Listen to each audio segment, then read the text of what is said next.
They've gone to another level in this second quarter. This is an absolute smashing. Duncan to really line up Cadinia Park. He's on to it. Has it got the legs? I reckon it has. You can question our effort. You can. That's really disappointing. We couldn't find a way to get our guys mentally back in the game, but physically we looked weak.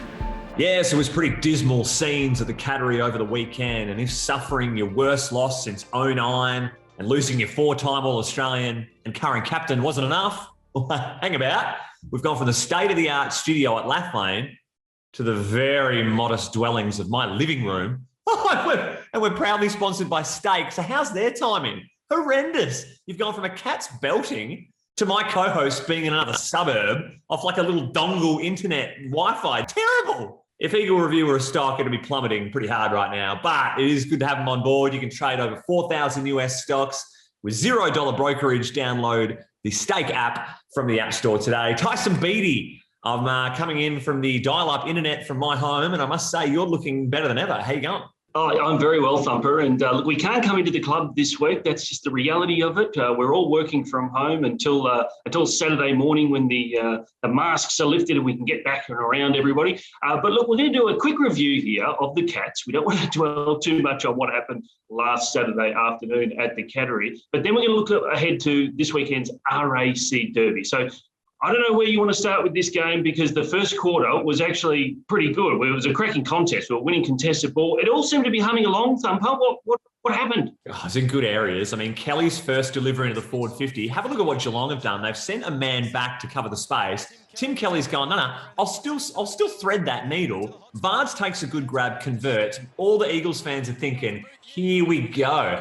And then it took Blitzavs making two errors, one from defensive pressure, one with no one in acres of him, and that cost the Cats 2 goals. We didn't score again until the third quarter, 5 minutes in, and then one more in the fourth. How's your IGA top 3 goals looking for the week, Tyson? It's better to pick the one that's missing than the 3 that are going to make it. Absolutely. I mean, the Cats' 10-goal demolition in the second term was just remarkable. It became a 60-point deficit, the biggest margin since 1989. Remember back to that horrible game against Essendon at Windy Hill where we kicked 1 goal. So it was a mix between getting beaten up at contested ball in the midfield, 9+ in the first quarter we were. Then we went negative 21 in the second term. 136 less disposals. Absolutely smashed around the ball, Thumper. Yeah, it's a tough possession count indeed. It was probably the worst game I've seen from the back 7 for some time when they leave their opponent to go and make a contest and they didn't impact and left them in a dangerous position and they just weren't missing. And the floodgates, you just couldn't stop it. We saw it against the Saints and then 13 goals straight. It's just unheard of in today's game.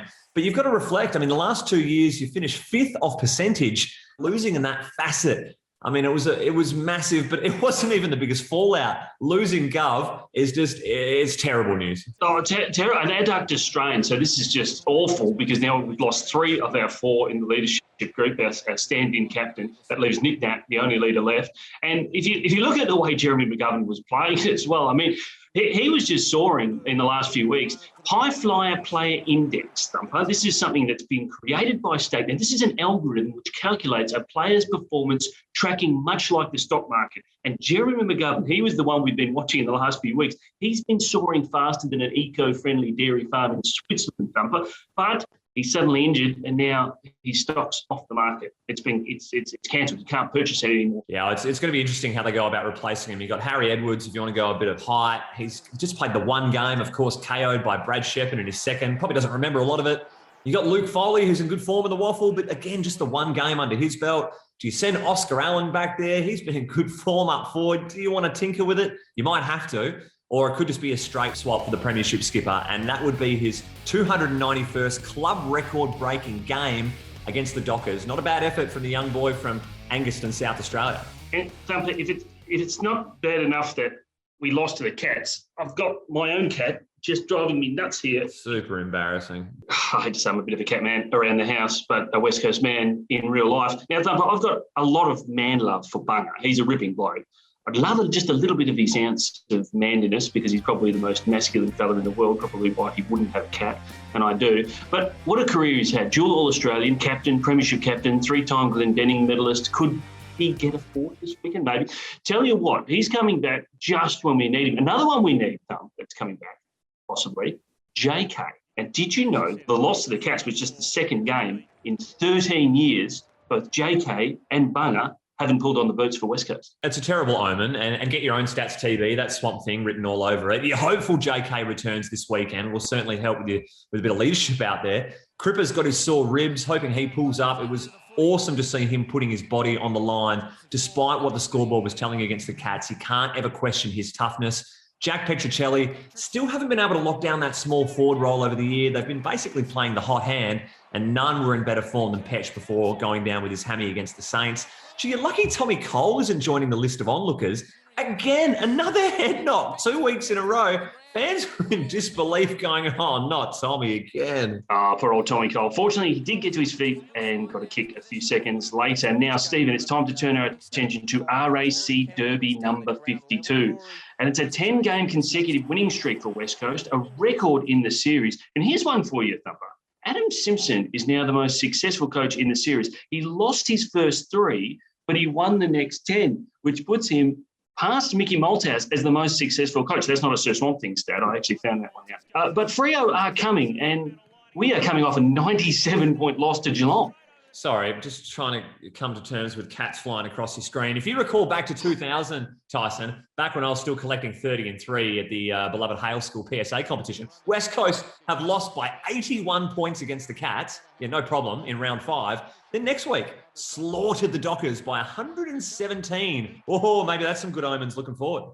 Actually, that 117-point victory remains the biggest victory in RAC Derby history. And the Dockers, well, actually had Clive Waterhouse. Well, it would have been 200 points then if he wasn't playing, but they'll prove to be a much tougher matchup this time around. They're going for their 4th win on the trot. Now, the last time they pulled that off was back in 2015, 6 years ago, when they finished top of the ladder. Yeah, that's right. And what's been evident in their success has been the form of David Mundy, Thumper. I mean, what a year he's having. At 35, he was the oldest player to lead the coaches' votes at the end of the last round. And that win over North Melbourne, he was absolutely brilliant. When you mix his leadership with the emergence of their young talent, they're going to be a pretty tough team to beat this Sunday. Talk to me about some waffle players, TB. Who's knocking at the door, putting some pressure on spots at the moment?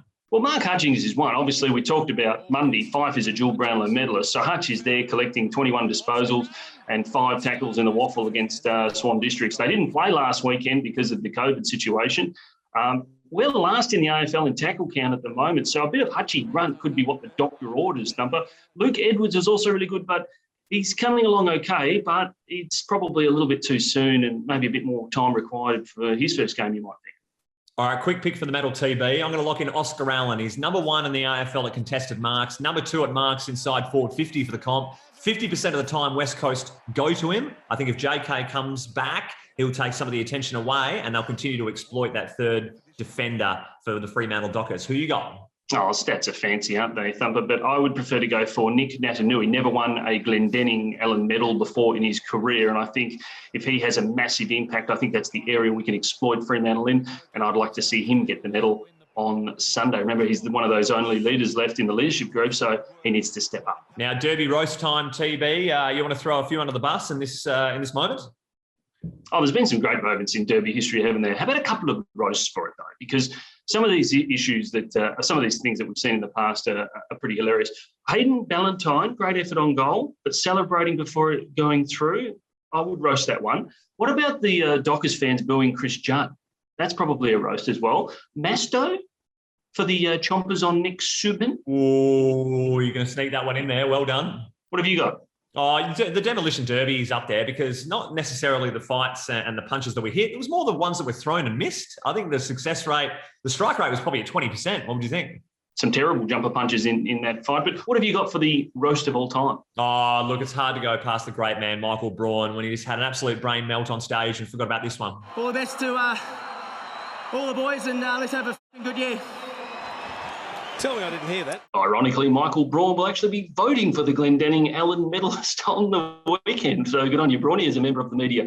Well, that does it for this special edition of Eagle Review / Derby Preview. Thanks to Steak.